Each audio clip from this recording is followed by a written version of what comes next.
أعوذ بالله من الشيطان الرجيم. بسم الله الرحمن الرحيم. إن الذين كفروا سواء عليهم أأنذرتهم أم لم تنذرهم لا يؤمنون.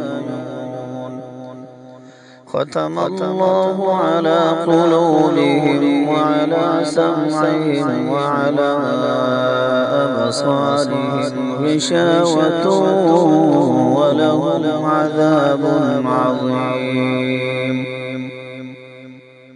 ومن الناس من يقول آمنا بالله وباليوم الآخر وما هم بمؤمنين. يخادعون الله والذين آمنوا وما يخدعون إلا أنفسهم وما يشعرون. في قلوبهم مرض فزادهم الله مرضا ولهم عذاب أليم بما كانوا يكذبون.